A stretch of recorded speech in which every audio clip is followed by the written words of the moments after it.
وابستہ ہے امید میری تیرے کرم سے۔ معزز سامعین کرام، بزرگان محترم، اللہ تعالیٰ کا بڑا فضل اور احسان ہے کہ اللہ تعالیٰ نے ہمیں ایمان کی دولت سے نوازا ہے۔ میں نے قرآن کریم کی جس آیت کریمہ کی تلاوت کی ہے بہت اہم ہے اور بہت ضرورت کی چیز ہے اور سمجھنے کی چیز ہے۔ اللہ تعالیٰ نے ایمان والوں کو ایمان لانے کا حکم دیا ہے۔ ایمان لانے والوں کو، مومنوں کو ایمان لانے کا حکم دیا ہے۔ یا ایھا الذین آمنوا آمنوا، تو ذرا الٹا سا لگ رہا ہے، جیسے اگر کوئی بچہ پانی پی رہا ہو اور ہم اس سے کہیں بیٹے پانی پی لو، تو یہ الٹا ہے نا، وہ آلریڈی پانی پی رہا ہے۔ کوئی بچہ پڑھ رہا ہے اور ہم کہہ رہے ہیں بیٹے پڑھو، تو یہ الٹا ہے۔ تو اللہ تعالیٰ نے بھی ایمان لانے کا حکم دیا ہے، تو کسے دیا ہے؟ جو آلریڈی پہلے سے ایمان لا چکے ہیں۔ تو صرف قرآن کے الفاظ کو اگر ہم سنیں گے اور اس کے الفاظ کے ظاہری معنی کو اگر دیکھیں گے تو الٹا لگے گا، جیسا کہ اس میں لگ رہا ہے۔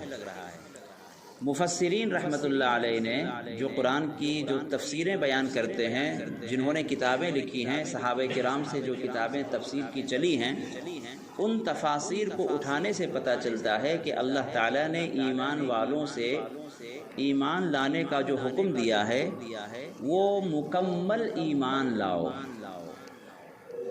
اب جیسے آج کسی نے ایمان کو قبول کیا، اسلام میں آئے، تو کیا وہ مکمل ہو گیا؟ تو اللہ تعالیٰ ایمان لانے کا جو حکم دیا ہے مومنوں کو، وہ یہ ہے کہ مکمل ایمان لے کر داخل ہو جاؤ اسلام میں۔ اور دوسری تفسیر یہ ہے کہ اب تم مومن تو بن گئے لیکن متقی بن جاؤ، اے ایمان والو متقی بن جاؤ۔ تو ایمان جنہوں نے لایا ہے، ہم اور آپ ایمان لائے، پیدائشی مسلمان ہیں، لیکن متقی ہم ہیں، آپ ہیں؟ دعویٰ کوئی کر سکتا ہے؟ نہیں کر سکتا۔ تو اس آیت کریمہ کے مصداق دنیا کے ہر مومن ہیں۔ یہ کوئی نہ کہے کہ ایمان ہم نے لایا ہے تو اب ہمارے لیے ایمان کی کیا ضرورت ہے۔ ایمان میں اضافے کی ضرورت ہے، ایمان میں ترقی کی ضرورت ہے، ایمان میں توکل کی ضرورت ہے، ایمان میں آگے بڑھنے کی ضرورت ہے، اور وہ ہر بندے مومن کو ہے۔ تو اس آیت کریمہ کے ترجمے سے لگتا ہے کہ الٹا ہے، کہ اللہ تعالیٰ نے ایمان لانے کا حکم دیا ہے مومنوں کو۔ تو ایمان لانے سے مراد یہاں ہے کہ اے میرے مومن بندے، تمہارے اندر تقوی پیدا ہو جائے، تمہارے اندر اور ترقی ہو جائے۔ یہ تفسیر ہے۔ ایک تفسیر یہ بھی بیان کی گئی ہے کہ اے ایمان والو، تم نے ابھی زبان سے ایمان کو قبول کیا ہے، لا الہ الا اللہ پڑھ کر آپ نے زبان سے قبول کر لیا کہ ہم اللہ کو ایک مانتے ہیں۔ اب اللہ تعالیٰ فرماتا ہے کہ اے ایمان والو، ایمان لاؤ، دل سے ایمان لاؤ۔ ابھی تک ہم نے زبان سے ایمان لایا، اب کیا ہے؟ اے میرے بندو، اب تم ایمان اپنے دل سے قبول کرو۔ اور دل سے اور زبان سے کسی چیز کو قبول کرنے میں بہت فرق ہے۔ جو چیز آپ زبان سے قبول کر لیتے ہیں اس میں وہ مضبوطی نہیں ہوتی، جو دل سے آپ نے قبول کر لیا وہ آخری سانس تک آپ اس پر ڈٹے رہتے ہیں۔ تو اللہ تعالیٰ گویا اپنے بندوں سے فرماتا ہے کہ اے ایمان والو، تم نے زبان سے اقرار تو کر لیا ہے، اب دل سے تم اس کی تصدیق کرو، دل سے تم اس کا اقرار کرو، دل سے تم پختہ یقین کرو۔ تو اب اس آیت کریمہ کے ترجمے میں اور مطلب میں کچھ الٹا لگ رہا ہے؟ نہیں۔ تو اس آیت کریمہ کے ترجمے سے شروع میں ہمیں یہ لگا کہ اللہ تعالیٰ مومنوں سے کہہ رہا ہے کہ ایمان لاؤ۔ تو ایمان لانے سے مراد یہاں ہے کہ کامل مکمل ایمان لاؤ، تقوی طہارت اپنے اندر پیدا کرو۔ زبان سے تم نے اقرار کیا ہے، اب دل سے اس کی تصدیق کرو، دل سے پختہ یقین کرو، اور یہ ہم سب کی ضرورت کی چیز ہے۔ ایمان بہت عجیب چیز ہے۔ بہت عجیب و غریب ہے۔ ایمان کس کا نام ہے آپ کو بتاتا ہوں موٹی مثال سے۔ اچھا، آپ کو اس پر ایمان ہے کہ میرے ہاتھ میں قلم ہے؟ آپ کو ایمان ہے اس پر کہ میرے ہاتھ میں قلم ہے نا؟ اس میں شک کرنے کی کیا ضرورت ہے؟ میرے ہاتھ میں قلم ہے، آپ کا ایمان ہے اس پر۔ اگر آپ کہتے ہیں کہ ہاں حضرت آپ کے ہاتھ میں قلم ہے، تو اس کو ایمان نہیں کہیں گے، اس کو کیا ایمان نہیں کہیں گے۔ یہ تو کیا ہو گیا، آپ دیکھ کر بول رہے ہیں۔ ایمان اس کو کہیں گے کہ میں آپ سے یہ کہوں کہ حضرات آپ یہ بتائیں کہ میری جیب میں قلم ہے، آپ تصدیق کرتے ہیں؟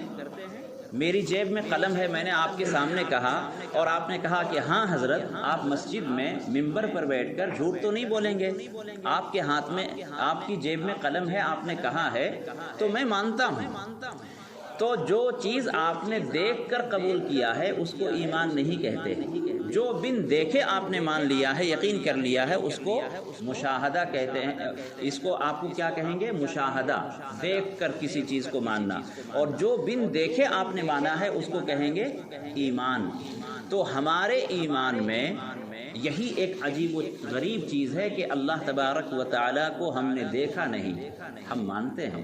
جنت و جہنم کو ہم نے دیکھا نہیں، اس کو ہم مانتے ہیں۔ اللہ کے رسول صلی اللہ علیہ وسلم کو ہم نے دیکھا نہیں، ہم یقین کرتے ہیں، ایمان رکھتے ہیں۔ قرآن کے نازل ہونے کو ہم نے دیکھا نہیں، لیکن ہم یقین کرتے ہیں، ایمان لاتے ہیں۔ تو ایمان حقیقت میں اس چیز کو کہتے ہیں جو بغیر دیکھے ہم مانتے ہیں۔ اسی لیے اللہ کے رسول صلی اللہ علیہ وسلم نے یہ واقعہ میں نے اپنے جمعے کے خطبے میں بھی بتایا تھا کہ اللہ کے رسول صلی اللہ علیہ وسلم نے ایک مرتبہ صحابہ کرام کی مجلس میں بیٹھے تھے، تشریف فرما تھے، اور آپ نے پوچھا کہ اے میرے صحابہ یہ بتاؤ کہ سب سے عجیب و غریب ایمان کس کا ہے؟ سب سے عجیب و غریب ایمان کس کا ہے؟ کہنے کے لیے تو ہم سبھی مومن ہیں، کہنے کے لیے ہم ایمان والے ہیں، لیکن ایمان کی گہرائی، ایمان کی حقیقت کیا ہے، اللہ کے رسول صلی اللہ علیہ وسلم نے سمجھایا۔ آپ نے پوچھا صحابہ سے کہ سب سے عجیب و غریب ایمان کس کا ہے؟ تو صحابہ کرام نے سب سے اوپر بتایا، اللہ کے فرشتوں کا ایمان سب سے عجیب و غریب ہے۔ تو اللہ کے رسول نے فرمایا کہ نہیں، اللہ کے فرشتوں کا ایمان عجیب کیسے ہوگا؟ وہ تو آسمانی دنیا میں رہتے ہیں، نوری مخلوق ہیں، ان کے اندر گناہ کرنے کی طاقت نہیں، صلاحیت نہیں، ان کے اندر گناہ کرنے کا مادہ ہی نہیں ہے۔ لا یعصون اللہ ما امرهم ویفعلون ما یؤمرون۔ ان کے اندر گناہ کرنے کی اللہ تعالیٰ نے صلاحیت ہی نہیں رکھی ہے، تو ان کا ایمان کیسے ہوگا؟ وہ نوری مخلوق ہیں، نور سے پیدا ہوئے ہیں، اللہ کی تجلیات کو دیکھنے والے، ان کا ایمان کیسے عجیب ہوگا؟ تو پھر انہوں نے کہا کہ پھر انبیاء علیہم السلام کا ایمان عجیب و غریب ہوگا۔ تو اللہ کے رسول نے فرمایا کہ نہیں، انبیاء کا بھی ایمان عجیب و غریب نہیں ہے، اس لیے کہ انبیاء علیہم السلام پر اللہ کی طرف سے وحی اترتی ہے، فرشتے آتے ہیں، تو ایمان عجیب و غریب کیسے ہو سکتا ہے؟ وہ اللہ کی طرف سے کلام سنتے ہیں، وحی جو آتی ہے اللہ کی طرف سے کلام ہی تو ہوتا ہے۔ تو اللہ کی بات کو سننا، فرشتوں کا نازل ہونا، یہ ایمان کے عجیب و غریب ہونے کی علامت نہیں ہے۔ پھر صحابہ کرام نے پوچھا، پھر اے اللہ کے رسول ہم صحابہ کا ایمان عجیب و غریب ہوگا؟ تو اللہ کے رسول نے فرمایا تمہارا بھی ایمان عجیب و غریب نہیں ہے، اس لیے کہ میں تمہارے درمیان موجود ہوں، اللہ کے فرشتے میرے پاس آتے ہیں اور قرآن نازل ہوتا ہے، میں پڑھ کر سناتا ہوں، تم مجھے دیکھ کر ایمان لائے ہو، تو تمہارا ایمان عجیب و غریب کیسے ہو سکتا ہے؟ پھر اللہ کے رسول صلی اللہ علیہ وسلم نے فرمایا کہ سب سے عجیب و غریب ایمان ان کا ہوگا جو ہمارے دنیا سے پردہ فرمانے کے بعد، دنیا سے رحلت فرمانے کے بعد ایک ایسی قوم پیدا ہوگی، کچھ لوگ ایسے پیدا ہوں گے جنہوں نے مجھے دیکھا نہیں ہوگا، جنہوں نے قرآن کو نازل ہوتے ہوئے دیکھا نہیں ہوگا، لیکن وہ مجھے اتنی زیادہ محبت کریں گے، اتنی زیادہ مجھے چاہیں گے، میری ہر بات کی وہ تصدیق کریں گے، میری ہر بات پر وہ ایمان لائیں گے۔ تو ایمان کس کو کہتے ہیں؟ بغیر دیکھے، اللہ کے رسول صلی اللہ علیہ وسلم کو ہم نے دیکھا نہیں، جنت و جہنم کو ہم نے دیکھا نہیں، اللہ کو دیکھا نہیں، قرآن کے نازل ہونے کو ہم نے دیکھا نہیں، بس اللہ کے رسول صلی اللہ علیہ وسلم نے فرما دیا، بس ہم نے پتھر کی لکیر سمجھ کر ہم نے کہا آمنا وصدقنا، اے اللہ کے رسول ہم آپ پر ایمان لاتے ہیں اور آپ کی تمام باتوں پر ہم سر جھکاتے ہیں، تصدیق کرتے ہیں۔ تو ایمان اس کا نام ہے، بغیر دیکھے کسی چیز کو قبول کر لینا، اور ایسے ہی ایمان کی اللہ کے رسول صلی اللہ علیہ وسلم نے تعریف کی ہے۔ ایمان جب کسی کے دل میں راسخ ہو جاتا ہے، اچھا ایمان کی جگہ کہاں ہے؟ آنکھ کی جگہ اپنی جگہ پر ہے، سر میں ہے، ناک کی جگہ سر میں ہے، یہ پورا فٹ ہے اس کے اندر۔ تو ایمان کہاں ہوتا ہے؟ ایمان کا محل، ایمان کی جگہ دل ہے۔ دل کے اندر اللہ تعالیٰ پر یقین پیدا ہوتا ہے۔ تو جس کے ایمان کے اندر پختگی ہوگی اس کی بات ہی الگ ہے، وہ کچھ دوسری چیز سننے کے لیے تیار ہی نہیں ہوگا۔ امام راضی رحمۃ اللہ علیہ بہت بڑے اللہ والے اور علم والے گزرے ہیں، راسخین فی العلم میں ان کا شمار ہوتا ہے۔ قرآن کی تفسیر انہوں نے لکھی ہے امام راضی رحمۃ اللہ علیہ۔ ان سے ایک مرتبہ ابلیس کی ملاقات ہو گئی، اور ابلیس سے جب ملاقات ہوئی تو امام راضی رحمۃ اللہ علیہ نے قرآن میں، احادیث میں اور قرآن میں دلائل تلاش کر کے اللہ کی وحدانیت پر 100 دلیلیں جمع کی ہیں۔ اللہ ایک ہے، ایک دلیل، 2 دلیل، 3 دلیل، 4 دلیل، اس طرح سے 100 دلیلیں انہوں نے جمع کی ہیں۔ کس بات پر؟ کہ اللہ ایک ہے، قرآن اور حدیث سے انہوں نے جمع کیا۔ لیکن ابلیس سے جب ملاقات ہوئی تو ابلیس نے کہا کہ اے مولانا، آپ کے ایمان سے زیادہ پختہ اور مضبوط تو اس کسان کا ایمان ہے جو کھیت میں ہل جوت رہا ہے۔ تو انہوں نے کہا کہ یہ کیسے ہو سکتا ہے؟ کہا کہ ہاں، آپ سے زیادہ ایمان مضبوط تو اس کا ہے، اس کسان کا ہے جو ہل چلا رہا ہے کھیت میں۔ تو امام راضی رحمۃ اللہ علیہ کو بڑی حیرت ہوئی کہ ایسا کیسے ہو سکتا ہے؟ میں نے قرآن حدیث سے 100 دلیلیں جمع کی ہیں اللہ کی وحدانیت پر۔ تو کہا کہ ٹھیک ہے، آپ دیکھ لیجئے گا تماشا۔ تو انہوں نے کیا کیا؟ ابلیس نے ایک اجنبی مرد کی صورت اختیار کر لی، ایک اجنبی آدمی کی صورت میں آیا اور اس کسان کے پاس گیا اور کسان سے کہا کہ تو اللہ کو ایک مانتا ہے؟ تو کہا ہاں بالکل اللہ کو ایک مانتا ہوں، وہی خالق و مالک ہے، وہی دنیا کو چلاتا ہے، وہی سب کا رب ہے، کھلاتا پلاتا وہی ہے، اللہ ایک ہے۔ تو ابلیس نے ایک دلیل دی اور کہا کہ نہیں، اللہ ایک نہیں ہے۔ جیسے ہی اس نے دلیل دی، شیطان نے ان پہ ایمان کو بہکانے کی کوشش کی۔ اس کسان نے 2 کچی گالی دی اور لکڑی جس سے وہ جانور کو ہانکتا تھا اس لکڑی کو اٹھایا اور کہا کہ خبیث، تجھے یہاں میں تمہاری درگت کروں گا، تم اللہ کو ایک نہیں مانتے، اللہ ایک ہے، آگے میں تمہاری کوئی بات سننا نہیں چاہتا، کوئی دلیل تمہاری سننا نہیں چاہتا۔ بس اتنا ہونے کے بعد دوبارہ وہ امام راضی رحمۃ اللہ علیہ کے پاس گیا اور کہا کہ دیکھیے حضرت، آپ سے میں نے جب جھگڑا کیا اللہ کے بارے میں تو آپ نے ایک دلیل پیش کی، پھر میں نے دوسری دلیل دی کہ اللہ ایک نہیں ہے، پھر آپ نے اس کو کاٹ کر دلیل دی، پھر میں نے جب کہا کہ اللہ ایک نہیں ہے پھر آپ نے چوتھی دلیل پیش کی۔ تو آپ 100 دلیلوں تک چلے گئے، میں انکار کرتا رہا اور آپ دلیل دیتے رہے، لیکن اس کسان نے سننا بھی گوارا نہ کیا کہ اللہ ایک نہیں ہے۔ ہم جب اس کے سامنے پہنچے اور کسان سے جب کہنے لگے کہ اللہ ایک نہیں ہے تو آگے اس نے سننا گوارا ہی نہیں کیا، اس نے لاٹھی اٹھا لی اور گالی دے کر ہم کو بھگانے لگا۔ تو اس کا مطلب یہ ہے کہ ایمان اس کسان کا کتنا مضبوط ہے۔ تو ایمان یقیناً نہ جبہ و دستار والوں کا ایمان پختہ ہوتا ہے، نہ کسی ممبر و محراب میں بیٹھنے والے کا ایمان پختہ ہوتا ہے۔ جب امتحان ہوتا ہے تو پتہ چلتا ہے کہ اس کا ایمان کتنا مضبوط ہے۔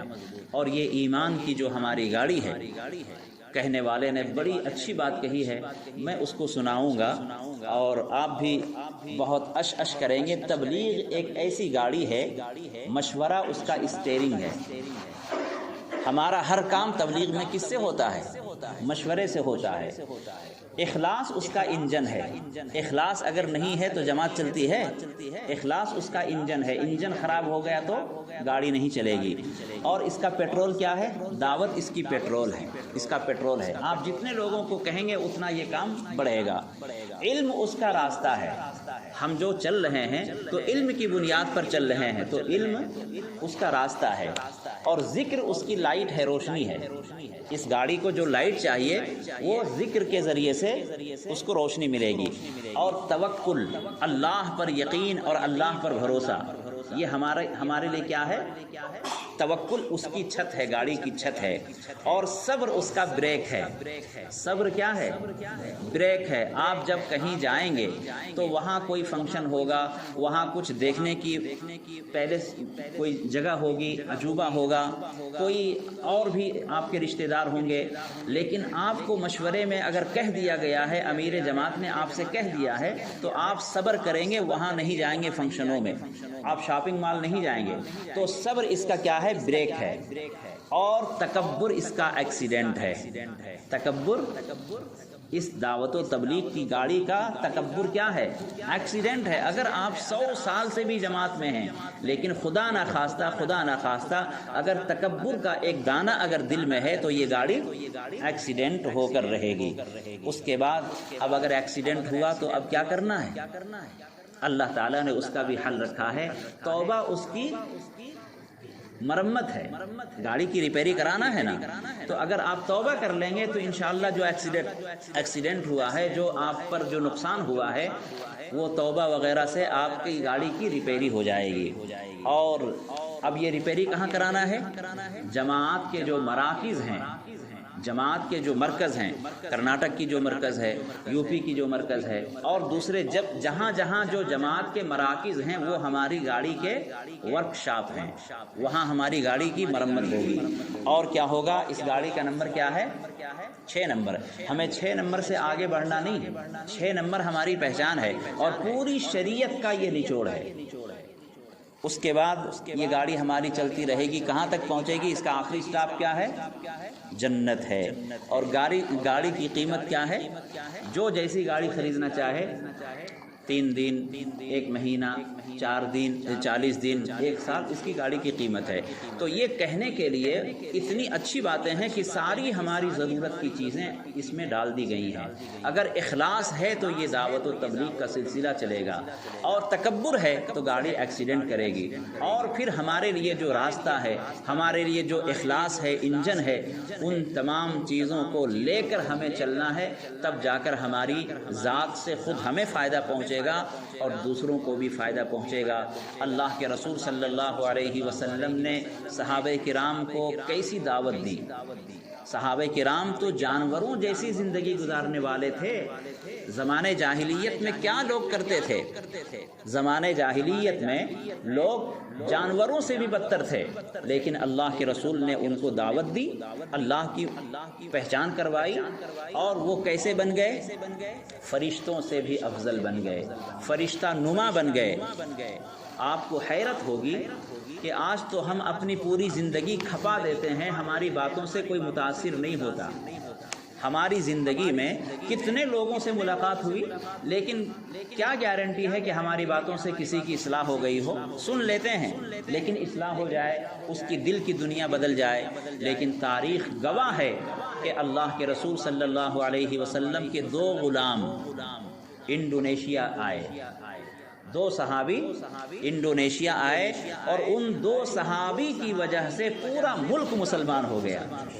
پورا ملک مسلمان ہو گیا. تاریخ میں لکھا ہے کہ 2 صحابی آئے مدینے سے انڈونیشیا میں. انہوں نے دکان کھول لی. انہوں نے دکان کے ذریعے سے دعوت و تبلیغ کی ہے. ہم تو تقریروں سے کرتے ہیں، ہم تو اپنے اچھی باتوں کے ذریعے سے کرتے ہیں، لیکن صحابہ کرام کی اللہ تبارک و تعالی نے وہ شخصیت بنائی تھی اور ان کا عمل ایسا ہو گیا تھا، سنور گیا تھا کہ انہوں نے دکان کھول لی. وہ دکان میں کیا کرتے تھے؟ 5 وقت کی نمازوں کے ٹائم میں دکان بند بھی کرتے تھے، جمعہ کے دن چھٹی بھی کرتے تھے، اور لوگ ان کی دکانوں میں لینے کے لیے کیو میں کھڑے رہتے تھے. جب دکان نماز کے لیے بند کر دی جاتی تو لوگ لائنوں میں کھڑے ہوتے تھے. کچھ دنوں تک جب دکان چلتی رہی تو لوگ جب مانوس ہو گئے، مانوس ہونے کا مطلب ہے کہ جب ان سے مزاج مل گیا، تو کسی نے پوچھا کہ اچھا آپ لوگ یہ بتائیے کہ 5 وقت آپ دکانیں بند کیوں کر دیتے ہیں؟ تو انہوں نے کہا کہ دراصل ہم مسلمان ہیں اور ہمارا اللہ ہے جن کی ہم عبادت کرتے ہیں، 5 وقت میں نماز پڑھتے ہیں۔ تو انہوں نے کہا کہ اچھا تو مسلمان ہونے کا کیا مطلب ہے؟ اب انہوں نے بتایا کہ اللہ کو ایک ماننا، موت کو برحق جاننا، جو کچھ بھی ہم کرتے ہیں اس کا حساب و کتاب ہوگا تو قیامت کو برحق جاننا، معاملات میں صفائی رکھنا، اپنی زبان کو پاک صاف رکھنا، اپنے وعدے کو پورا کرنا۔ ان تمام لوگوں نے کہا کہ جب آپ کا مذہب اتنا اچھا ہے، اسی لیے تو آپ کی دکان سے ہمیں لینے میں تسلی ہوتی ہے، آپ کی دکان لینے میں تسلی ہوتی ہے، اطمینان ہوتا ہے، تو آپ بڑے اچھے مذہب کے آدمی ہیں، لہذا ہم آپ کے مذہب پر ایمان لاتے ہیں اور ہم سب آپ کے مذہب کے ماننے والے ہیں۔ تو ان صحابہ کرام نے دکان کے ذریعے سے دعوت و تبلیغ کی ہے، ان کا عمل اتنا اچھا تھا کہ ان کو زبان سے کہنے کی ضرورت نہیں پڑی۔ آج میرے دوستو یہ تلخ حقیقت ہے کہ ہم اپنے ظاہر کو اگر بنا لیں تو خدا کی قسم ہمیں دعوت و تبلیغ کے لیے اتنی مغزماری کی ضرورت نہ پڑے۔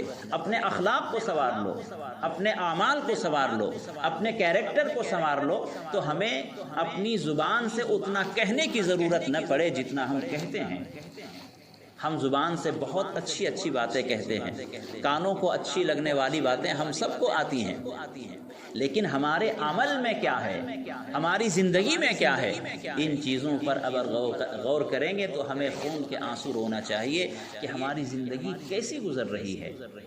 مسلمانوں کو دیکھ کر ایک زمانے میں کفار و مشرکین اسلام میں جوق در جوق آتے تھے۔ حضرت خواجہ اجمیری رحمۃ اللہ علیہ کے بارے میں لکھا نہیں، آپ نے پڑھا کہ حضرت خواجہ اجمیری رحمۃ اللہ علیہ کے صرف چہرے کو دیکھ کر، ان کے اخلاق کو دیکھ کر تقریباً 1 کروڑ لوگوں نے اسلام کو قبول کیا تھا۔ کسی سے کہا نہیں کہ تم اسلام قبول کر لو، چہرے کو دیکھ کر۔ چہرہ بھی تو بتاتا ہے کہ یہ کیسا آدمی ہوگا، چہرے سے بھی پتہ چلتا ہے کہ یہ آدمی کیسا ہوگا۔ تو اللہ کے رسول صلی اللہ علیہ وسلم کے اخلاق ہمارے اندر آ جائیں تو آج بھی جو کفار و مشرکین جو ہمارے پڑوس میں جو ہم سے دشمنی رکھنے والے ہیں، وہ بھی ہم سے متاثر ہوں گے اور وہ کہیں گے کہ میں مسلمان کو اچھی طرح جانتا ہوں، بہت اچھے لوگ ہوتے ہیں، لیکن افسوس ہے مسلمانوں کے اخلاق بدل گئے۔ اب اخلاق ہمارے اتنے گرے ہیں کہ کوئی غیر مسلم کی بات تو چھوڑ دیں، خود ہم اپنے مسلمان بھائیوں سے پریشان رہتے ہیں، اپنے پڑوسی سے پریشان رہتے ہیں۔ ہماری زبان گندی ہو گئی، ہمارے اخلاق بگڑ گئے، ہم وعدہ خلافی کرتے ہیں، کاروباری لائن سے ہم دوسروں کو دھوکہ دیتے ہیں، غصب کرتے ہیں، وعدہ خلافی کرتے ہیں، امانت میں خیانت کرتے ہیں۔ میرے دوستو میں آپ کو بتاؤں، اللہ کے رسول صلی اللہ علیہ وسلم سے پہلا نکاح کس سے ہوا تھا؟ حضرت خدیجۃ الکبریٰ رضی اللہ عنہا سے، ٹھیک ہے؟ حضرت خدیجۃ الکبریٰ رضی اللہ عنہا نے آپ سے نکاح کیا، نکاح کا پیغام آپ کو دیا، تو کس چیز کو دیکھ کر آپ نے نکاح کیا تھا؟ آپ تو اس وقت نبی نہیں بنے تھے، حضور صلی اللہ علیہ وسلم نے ان کو دعوت و تبلیغ نہیں کی تھی۔ پوری تاریخ میں آپ دیکھ کر بتا دیں، کوئی وجہ نہیں ہے، صرف یہی وجہ تھی کہ حضرت خدیجۃ الکبریٰ رضی اللہ عنہا نے آپ کی امانت داری کو دیکھی تھی۔ آپ کی امانت، حضور صلی اللہ علیہ وسلم کاروبار میں ان کی تجارت کرنے کے لیے جب گئے تو اپنے ایک غلام کو بھی ساتھ میں چھوڑ دیا تھا کہ آپ ان کے ساتھ جاؤ اور جو کچھ بھی یہ کرتے ہیں وہ پوری رپورٹ مجھے پیش کرو۔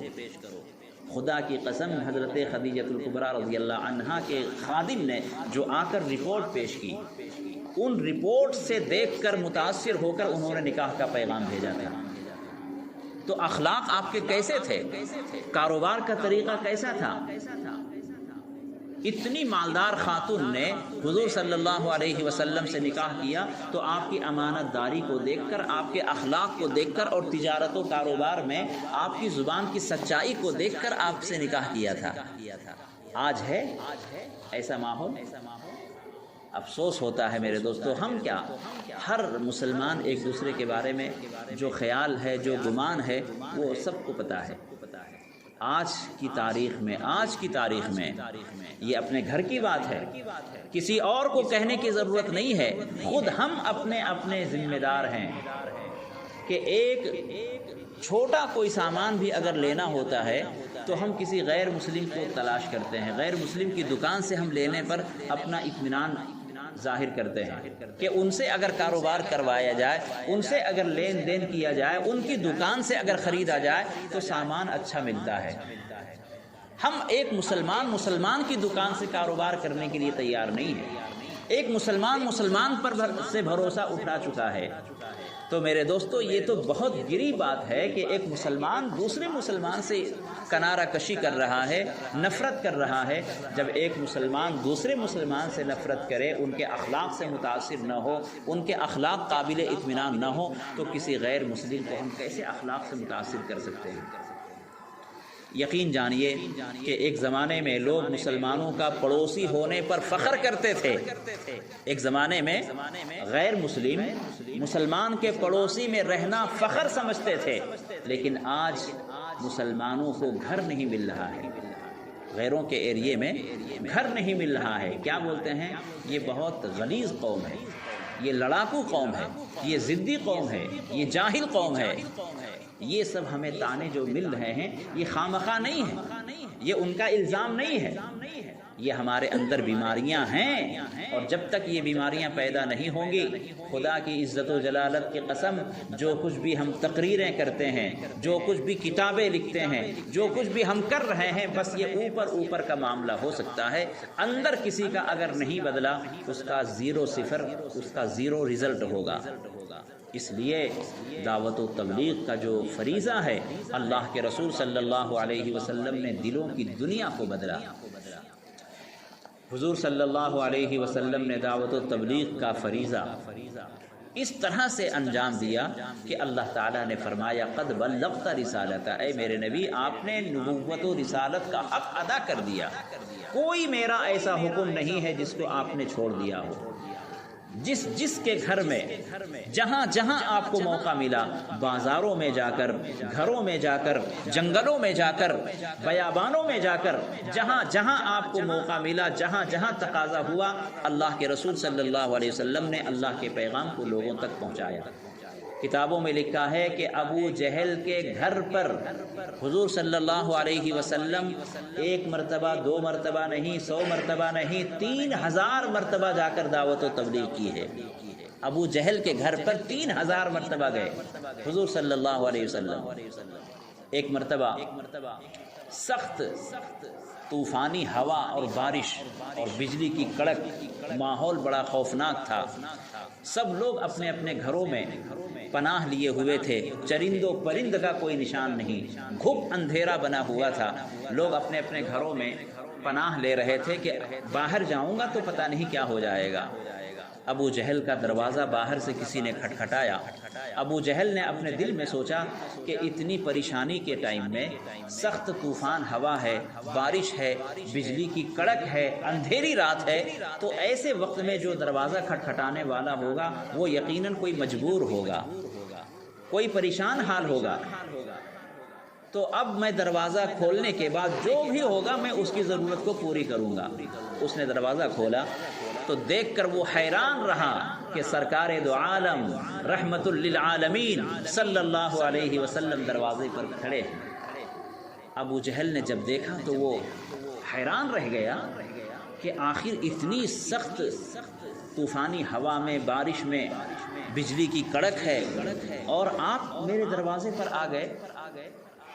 تو حضور صلی اللہ علیہ وسلم نے فرمایا کہ اے میرے چچا، میں کسی ضرورت کے لیے نہیں آیا، میں کوئی اور تقاضا لے کر نہیں آیا، مجھے کسی چیز کی ضرورت نہیں ہے، میں اس لیے آیا ہوں کہ آپ 1 مرتبہ لا الہ الا اللہ پڑھ لیں، اللہ کو ایک مان لیں، میری ضرورت پوری ہو جائے گی۔ یہ کہنے کے بعد ابو جہل نے دروازہ بند کر دیا، اور جس طرح سے وہ اسلام کے خلاف تھا، کفر پر تھا، اسی طریقے پر وہ برقرار رہا۔ تو اللہ کے رسول صلی اللہ علیہ وسلم مایوس نہیں ہوئے، ایک مرتبہ دیا دعوت، 2 مرتبہ دی، 3 مرتبہ دی، دعوت دعوت دعوت دعوت، دین کی دعوت دیتے رہے، کبھی آپ مایوس نہیں ہوئے، اور کبھی آپ کسی سے رنجیدہ نہیں ہوئے، کسی سے آپ چڑھے نہیں کہ ایک مرتبہ میں نے کہا اور نہیں مانا، کیا میں جاؤں گا دوبارہ ان کے پاس۔ ایسا نہیں ہے میرے دوستو، دعوت و تبلیغ میں مایوسی نہیں ہے۔ اگر آپ مایوس ہو گئے تو اس کا مطلب ہے کہ دعوت و تبلیغ کی حقیقت سے آپ ناواقف ہیں۔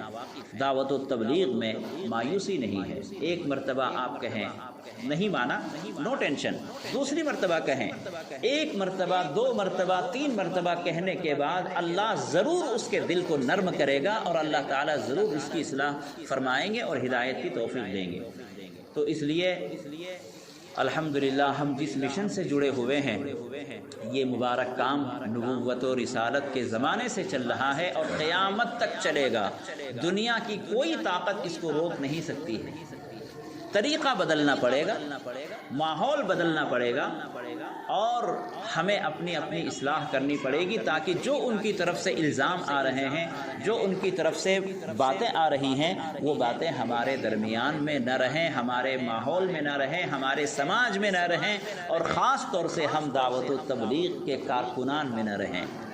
اس لیے کہ جو اعتراض ہوگا، اگر ہم ویسے ہی رہیں گے تو ہر ایک کو بولنے کا یقین وہ موقع ملے گا، تو ہم اپنی اصلاح کریں گے، اور اس دعوت و تبلیغ کا مقصد بھی اصلاح ہے، اپنی اصلاح ہے، اپنے کو سدھارنا ہے، اپنے کو پکا سچا مسلمان بنانا ہے، اور ایک اپنی کمی کو دور کرنے کی کوشش کرنا ہے۔ ایک بارگی اور پورا کا پورا اپنے آپ کو صحیح نہیں کر سکتے، دھیرے دھیرے اپنی کمیوں کو دور کرنے کی کوشش کریں گے۔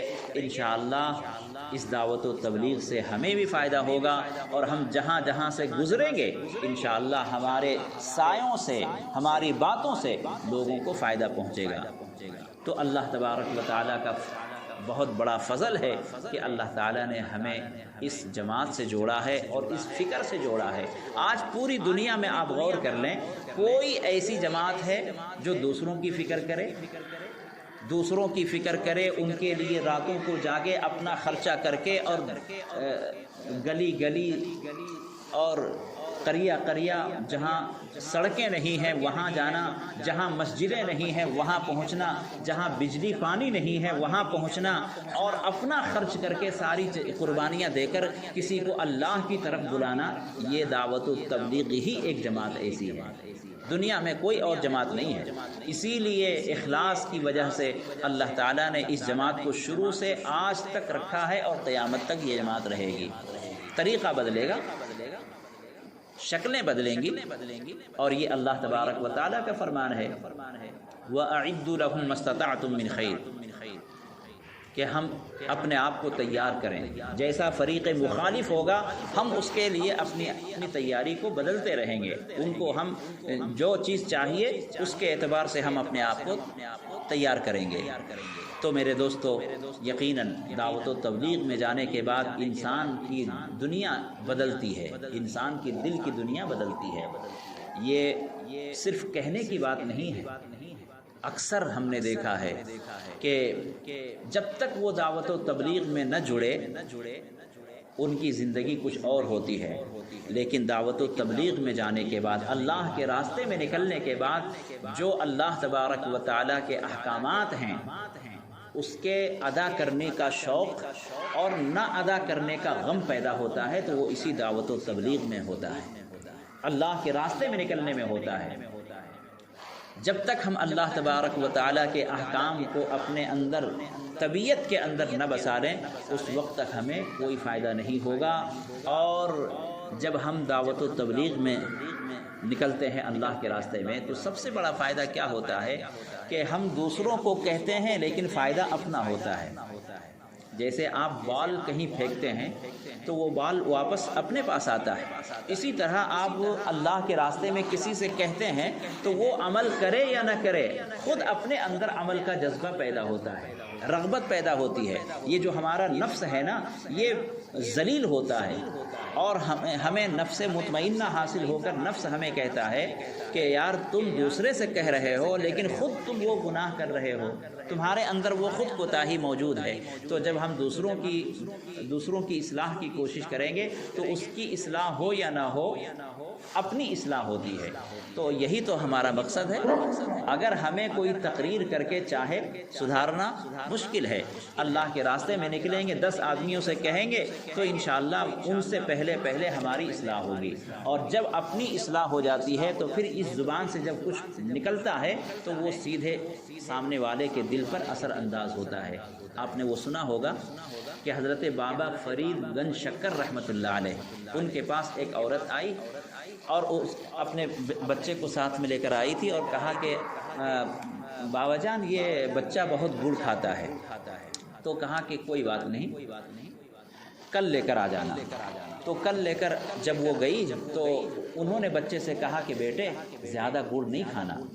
تو اس خاتون نے پوچھا کہ حضرت یہ بات تو آپ کل بھی کہہ سکتے تھے، کل میں لے کر آئی تو آپ نے کہا کوئی بات نہیں، لیکن آج میں لے کر آئی تو آپ نے بچے کو نصیحت کی کہ بیٹے زیادہ گڑ نہیں کھانا چاہیے، تو آپ یہ کل ہی کہہ سکتے تھے۔ تو حضرت بابا فرید گنج شکر رحمۃ اللہ علیہ نے فرمایا کہ اے خاتون بات صحیح ہے، کل میں یہ کہہ سکتا تھا، لیکن وجہ یہ ہے کہ کل میں خود بھی گڑ کھاتا تھا بہت زیادہ۔ جو کام میں خود کر رہا ہوں وہ دوسرے سے کہوں گا تو اثر نہیں ہوگا، تو میں نے کل سے چھوڑ دیا گڑ کھانا، اور اب میں کہہ رہا ہوں، نصیحت کر رہا ہوں تو اس کا اثر ہوگا انشاءاللہ۔ تو وہی حال ہے، اگر ہم دعوت و تبلیغ میں کچھ کہیں گے اس کا اثر ہمارے اوپر ہوگا، اور جب ہمارے اوپر اثر ہوگا تب ہم دوسرے سے کہیں گے تو انشاءاللہ وہ بھی بدل جائے گا۔ تو اس لیے ہم آپ طے کریں، عہد کریں کہ رسمی طور پر نہیں، ہماری دعوت و تبلیغ یہ انبیاء کا کام ہے، اور انبیاء علیہم الصلاۃ والسلام نے یہ کام انجام دیا ہے۔ ہاں اب آپ یہ مکمل ان کی طرح فٹ نہ کریں۔ انبیاء علیہم الصلاۃ والسلام کفار و مشرکین میں دعوت و تبلیغ کیا کرتے تھے، اور ہم ایسے حالات میں نہیں ہیں جو کفار و مشرکین کے درمیان ہم دعوت و تبلیغ کر سکیں۔ بس اپنے درمیان میں ہم دعوت و تبلیغ کر رہے ہیں، مسلمانوں کو بیدار کر رہے ہیں، ان کے پچھلے سبق کو دہرا رہے ہیں، ان کے بھولے ہوئے سبق کو یاد دلا رہے ہیں، تو یہ بھی جائز ہے اور یہ بھی غلط نہیں ہے، اس لیے کہ اللہ تبارک و تعالیٰ نے قرآن کریم میں فرمایا وَذَكِّرْ فَإِنَّ الذِّكْرَىٰ تَنفَعُ الْمُؤْمِنِينَ، کہ تم ذکر کرو، بار بار نصیحت کرو، مومنوں کو فائدہ دے گا۔ تو ٹھیک ہے، ہم قرآن کی باتیں، حدیث کی باتیں، ذکر و اذکار کی باتیں ہم غیر سے نہیں کہیں گے، اپنے لوگوں کو کہیں گے تو کچھ نہ کچھ تو فائدہ ہوگا، اور یقیناً فائدہ ہو رہا ہے۔ تو اس لیے انبیاء علیہم الصلاۃ والسلام کا یہ کام ہے، یہ مشن نبوت والا مشن ہے، اور ہم اللہ کے خوش نصیب بندے ہیں کہ اللہ تعالیٰ نے اس مشن سے ہمیں جوڑا ہے۔ اللہ تعالیٰ ہم سب کو اس عمل کے لیے قبول فرمائے، اس خدمت کے لیے قبول فرمائے۔ تو جیسا کہ میں نے عرض کیا کہ جب تک آپ اللہ کے راستے میں نکلیں گے نہیں، ہمارے اندر پختگی نہیں ہوگی۔ تو عمل کی پختگی سے ایمان میں پختگی آتی ہے۔ تو اس لیے آپ سے گزارش ہے، پہلی فرصت میں جن حضرات نے ابھی تک نہیں لگایا ہے وہ اپنا نام لکھوائیں، اور جو ترتیب ہے اس ترتیب کے مطابق اس کے آگے بڑھنے کی کوشش کریں، نام لکھوائیں۔